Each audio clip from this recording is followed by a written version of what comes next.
Hey everybody, I'm Connor from polyglossa.com. Welcome to this free listening practice seminar. At polyglossa.com, we have $1 seminars every week. We have seminars for listening, for pronunciation, and for other subjects too. Today, you get to see a free listening practice seminar. So, let's get started. At the beginning of every listening practice seminar, we always review the 4 essential elements of English listening comprehension.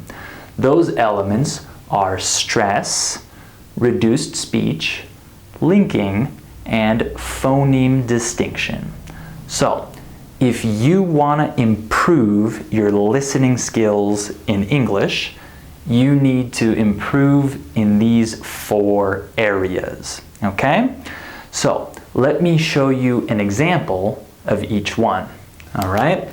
I'm going to show you an example sentence. My parents make an effort. Okay. So first, let's look at the stress in this sentence. In English, stress refers to how long and loud we say each syllable or word, right? So if a word or a syllable is stressed, we say it longer and louder. So listen as I say this sentence and try to identify the stress. You ready? My parents make an effort. My parents make an effort. Listen again and watch my hand. My parents make an effort. My parents make an effort. You hear the stress? We have stress in this word, my parents, in this word, make, and in this word, effort. However, these 2 words do not receive stress. So we don't say them very loudly, or we don't say them for a long time, right? Listen again. My parents make an effort. So that is an example of stress.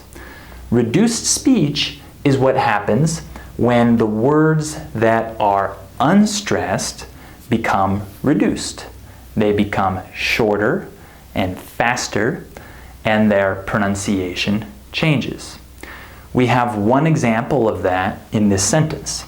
This word right here, an, is not pronounced an. It's reduced. This word is unstressed, so it's reduced. It sounds kind of like this word, in. Listen again. My parents make an effort. Make an effort. Make an effort. Do you hear that word? It sounds like in, right? Make an effort. We don't say make an effort. No native speaker says that. We say make an effort. Make an effort, right? That's an example of reduced speech. You have to expect that when you're listening. Next, we have linking. Linking is what happens when we have a word that ends with a consonant sound and the next word starts with a vowel sound. For example, here we have a word that ends with a consonant sound. K, right? Make. The E is silent, right? Make. The next word starts with a vowel sound. In. So what happens? The consonant from the end of this word goes to the vowel at the beginning of the next word. So we don't say make in effort. We say may kin effort, right? We carry the consonant to the next vowel. Not make in, may kin. Make an effort. Make an effort. Make an effort. Here we have the same thing. The N, the consonant, goes to the next vowel. Ineffort, neffort. The N goes to the next vowel. That is linking. Lastly, phoneme distinction. A phoneme is a sound. A sound is a phoneme. So, when I say phoneme distinction, I mean that you need to be able to distinguish between different sounds. So, for example, in the word parents, we have this sound air, right? Most students, when they're at a beginner level or maybe an intermediate level, they pronounce this word as parents, par, right? Like the word hard. They C-A-R and they say R, parents. That's not correct. Native speakers do not say parents. We say parents, air, like this word, air. So, if you're expecting to hear this sound, par, parents, you're not gonna understand this word when we say it with the correct sound. Air, parents, right? So that's an example of phoneme distinction. So these are the 4 essential elements that you need to improve if you want to improve your listening skills. So now we're going to look at a target paragraph. I'm going to write a paragraph here and we're going to analyze that paragraph for these 4 elements to see why it's difficult for you to understand the paragraph when you hear it, okay?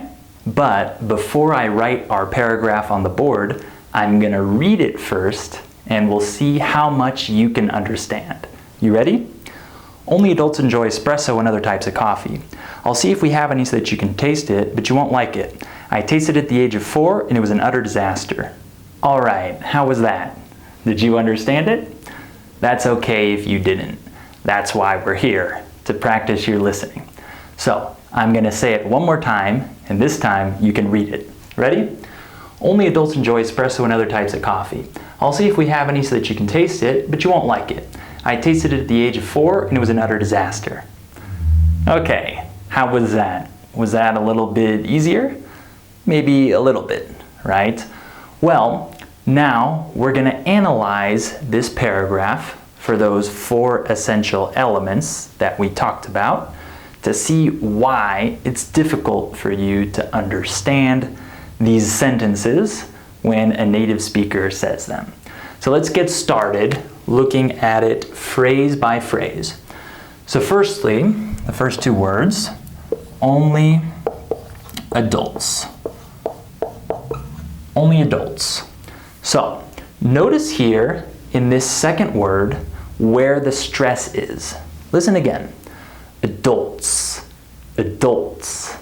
It's obviously in the second syllable, right? Adults, adults.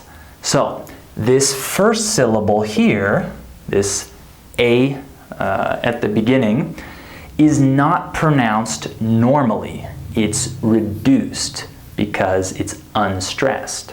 So instead of saying adults, we say adults. This sound is what we call the schwa sound. This is the most important sound in English because it's the most common vowel sound. Listen again. For example, when we have the word about, or the word occur. Do you hear that schwa sound? About, occur, adults. This sound happens when a syllable is unstressed and reduced. It doesn't matter which vowel we have, A, O, E, I, U, it doesn't matter. Any vowel can become the schwa sound when it's unstressed. So you need to be careful when you're listening because many students of mine When I say this word, adults, they say to me, what's dolts? What does dolts mean? And I say, no, not dolts, adults. That sound is said so fast that they can't hear it. They think I'm saying dolts, but I'm not. I'm saying adults, adults.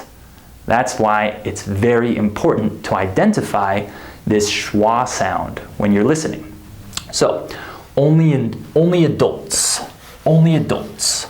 We don't say adults, we say adults. Same thing with this next word here. With this word, which syllable is stressed? Enjoy, enjoy. The second syllable, right? The first syllable is unstressed, and it's reduced. We don't say enjoy. We say enjoy. I enjoyed it. It sounds more like in, not en, right? Enjoy, enjoy. It's very, very fast, right? It's reduced, okay? So, adults enjoy, and the next word, espresso. We don't say espresso. We say espresso. That same schwa sound, right? Espresso, espresso, because this syllable is unstressed and reduced, right? So, all three of those words have the same pattern. Adults enjoy espresso. Only adults enjoy espresso. If you listen to a native speaker and you hear that phrase, you might only hear the second syllable. Adults enjoy espresso, right? So you have to be really careful and listen for that schwa sound, okay? So next we have and other. So when a native speaker speaks English, they almost never stress this word. The word and is usually not stressed, right? It becomes unstressed and reduced. So we say it kind of like this, in, right? Only adults enjoy espresso in other, in other, in other. We don't say and other because this word is not stressed. In other, in other. So it becomes the schwa sound, reduced. In other, right? We don't try to make this sound as native speakers. It comes out naturally because it helps us get the right stress on the next word. Another. If we say and other, you can't hear where the stress is. And in English, the stress is the most important element of the pronunciation system. So we always want to get the correct stress. That's why the schwa sound occurs so much, because we reduce the unstressed syllables and unstressed words. Another, you need to be careful because this sounds like this word. Another. It's pronounced the same way. Another, another. So, if you're not aware of this, when I say this phrase, you might hear this word, right? So you got to be careful. You have to remember that this word and is always reduced. Another, another. Okay? So only adults enjoy espresso and other types of coffee. Types of coffee. Other types of coffee. So when native speakers say this phrase at normal speed, they don't say types of coffee, right? The stress is only on these two words. Types of coffee, types of coffee, types of coffee. You hear that? This word is unstressed, right? And in certain phrases, when the word of is unstressed, it just becomes the schwa sound. It just becomes or kind of like the word right? Listen again. Types of coffee, types of. We don't even say the F, types of coffee, right? If we say this phrase right here, this would be said, cup of coffee. We don't say cup of coffee. We say cup of coffee. I want a cup of coffee. Different types of coffee. You hear that? The word of becomes reduced to the schwa sound. Types of, cuppa. And notice our linking here, right? The ending S goes to the beginning vowel, right? Typesa, typesa. So the sa becomes, or the S goes to the next word and it becomes sa. Typesa, typesa. Cuppa, cuppa. We don't say cup-a, cuppa. Typesa, typesa. You hear that? That's linking, all right? Okay, and other types of coffee. Let's go ahead with the next sentence. So next we have this contraction, all. This contraction is not pronounced I'll. No native speaker says this. Listen again as I say it. I'll see, I'll see, I'll see. It becomes this sound, I'll see, I'll go, I'll do, I'll try. You hear that? We don't say I'll, we say I'll. Because these contractions are not stressed. They're unstressed and reduced, right? So we don't say I'll see. We say I'll see, I'll see, I'll do, I'll try. It's unstressed, right? You need to be careful because when we say this word, it sounds like this word. So if you're not expecting that, you're gonna think that I'm saying this word, all, like A-L-L. But no, I'm saying I'll, right? I don't say that at normal speed. I say I'll see, okay? I'll see if we have any. I'll see if we have any. Let's look at this next part. If we have any. I'll see if we have any. First, let's look at the stress. I'll see if we have any. I'll see if we have any. So see and have are stressed, right? So that means the other words have the possibility to be unstressed and reduced. See if we, these words are pronounced relatively the same way you would think. I'll see if we, I'll see if we have any. But what happens with this word here? We don't pronounce it as any, right? It kind of becomes like this, ini, ini. So listen again, have any, have any. I'll see if we have any. This A becomes reduced, right? Ini, not any, ini. The schwa sound, ini, have any. So sometimes when I say this phrase, my students think I'm saying this word, or this contraction, haven't. I say, have any. And they think I'm saying haven't. Listen to the difference. Haven't, have any.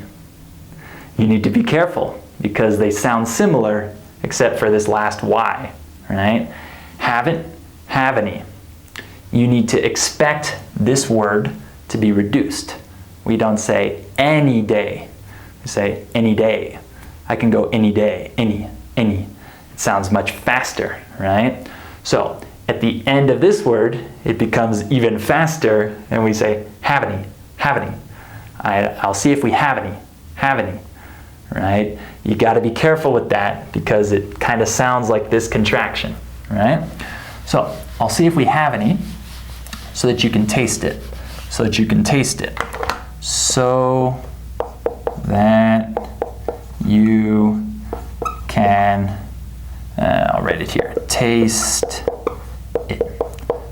All right, so that you can taste it. This phrase or this group of words is pronounced very fast, right? So let's look at why that happens. First, let's look at the stress. So that you can taste it, so that you can taste it, so that you can taste it, right? We have a little stress here, and we have stress here, so that you can taste it, so that you can taste it. So the other words can become reduced, possibly, right? This word is fine, so, but what happens with this word? We don't say that, so that it becomes reduced to that. I know that he's here. That. I don't say I know that he's here. I know that he's here. I know that you're mad. I know that you're mad. That. We don't stress this word in this structure. If you say that, you are indicating something. That light, that clock, that wall. But here, we're not doing that. We're introducing other information, so this word is not stressed. We don't say, so that you can, so that you can. Notice here that the word can is also not pronounced can, right? It's pronounced kun, right? This is very important because can and can't are pronounced very differently in our sentences, right? I don't say I can go. I say I can go. Can is not stressed in our sentences. We say I can, he can, you can, we can go, he can go, I can go. You hear that? However, this word right here, can't, is stressed. So, I can't go, he can't go, we can't go. Big difference, right? I can go, I can't go. Big difference. So, don't expect to hear native speakers say can. We don't say that. We say can, he can, I can, you can, right? So that you can go. I forgot to mention this right here. What happens when a word ends with a T and the next word is you, your, you'll, yours? Listen again. So that you can go, so that you can do, so that you can see, so that you can taste. That you, I know what you did. What do we have? A CH sound. This is reduction, right? That you, so that you can, that you can. We don't say that you can. That you can. This happens all the time in English, okay? I know that you, I know what you, that you, okay? So that you can taste it.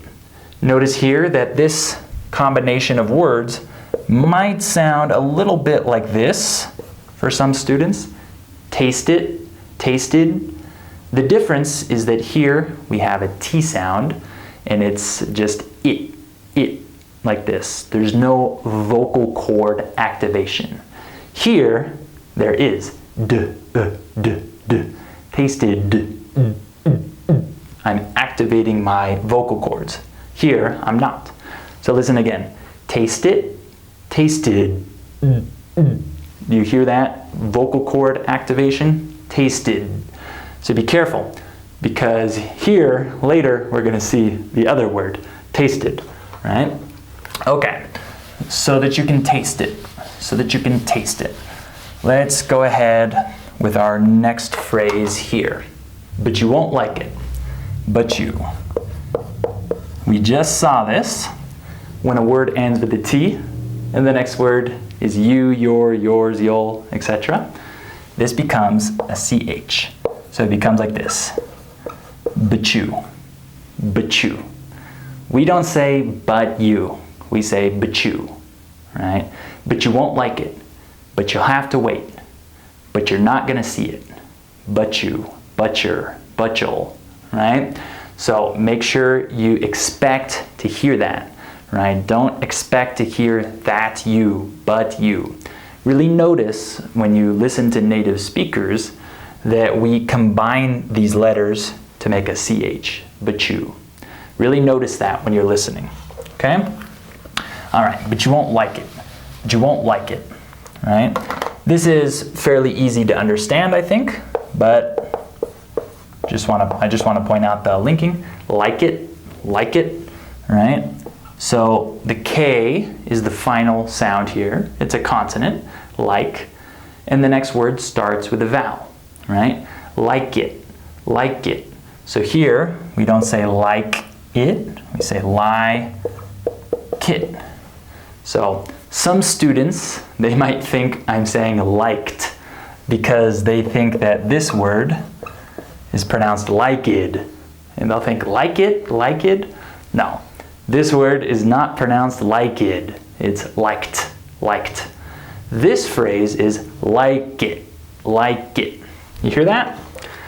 All right, but you won't like it. Let's move on here. I tasted it, right? Remember I showed you that we don't pronounce these two the same way, even though it might sound like that for you. This is tasted, and this is tasted, it. No vocal cords there, right? It's silent. So taste it, tasted, right? I tasted it. Here we have the next word, it. So the final consonant goes to the next vowel. Tasted it, tasted it, tasted it, right? That might be a little weird for you to hear, but that's how we say it. Tasted it, tasted it. I tasted it. I tasted it at the age of 4. So here, this next word is also reduced, right? I tasted it at the age of 4. I tasted it at the age of 4, right? So this word has stress, this word has stress, and this word has stress. But the other words don't have that same stress, so they can be reduced. This is a good example of that. This word is pronounced exactly like this word.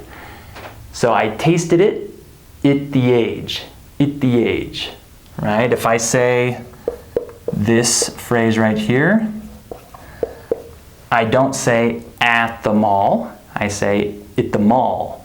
I'm at the mall. He's at the mall. The A becomes reduced, right? It, because of the schwa sound, right? At the mall. I tasted it at the age. Tasted it, same thing practically, right? At the mall, at the age. So this word is stressed, this word is not, right? At the mall, at the age. I tasted it at the age of 4, the age of 4. So let's look at this next phrase here, the age of 4, of 4. So notice that here we have the number, right? 4, the age of 4, right? However, when it comes to this word right here, we do not stress this word.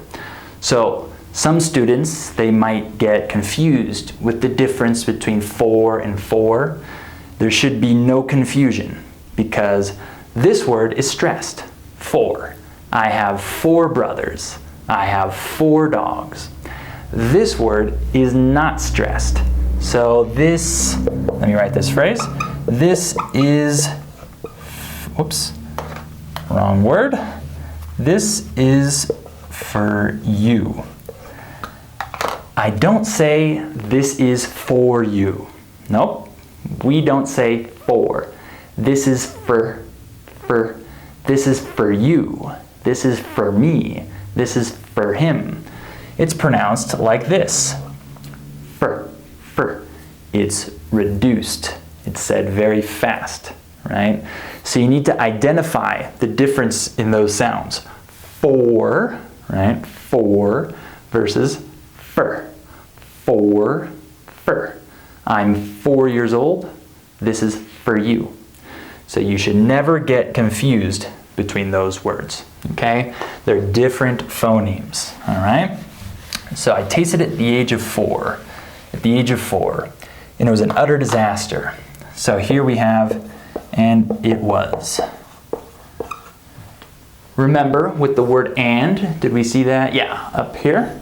The word and becomes reduced, right? and it was, and it was.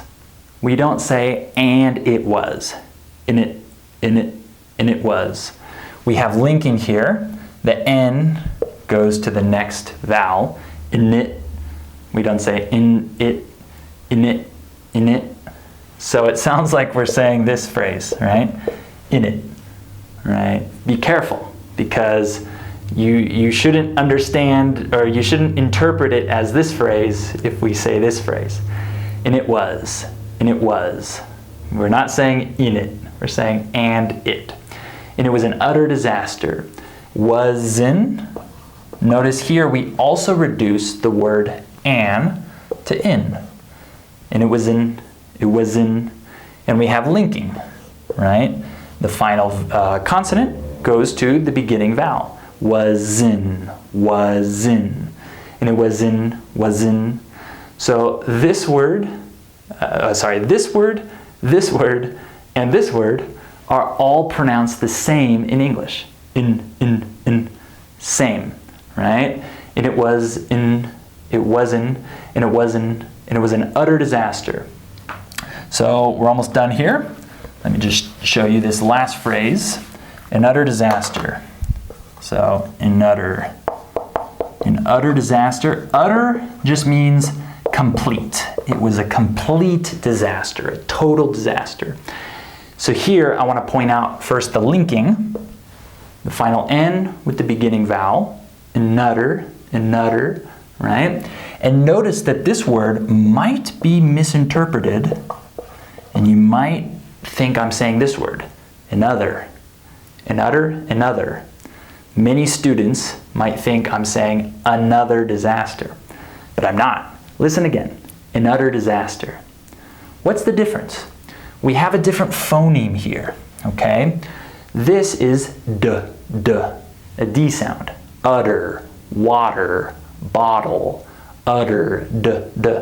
This is that voiced TH sound. The vibrated TH, like the, these, this, right? Be careful, because if you're a speaker of a certain language, maybe you don't have both of these sounds in your language and you hear them the same way, but they're not the same sound.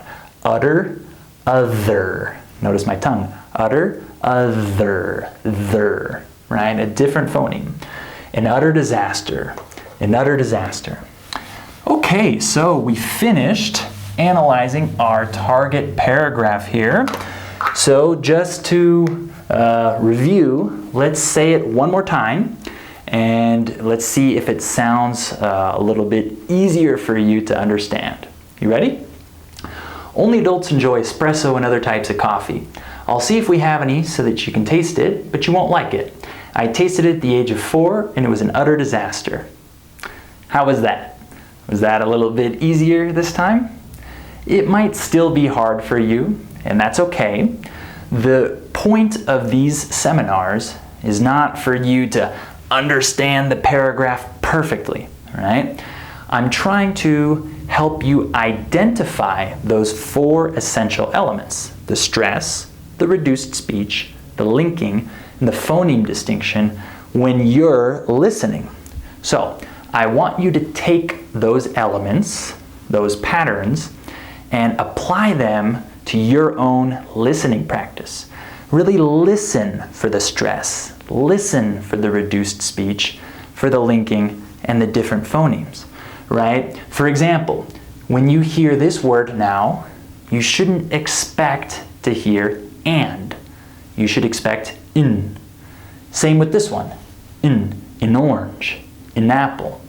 You should expect to hear that correct reduced sound.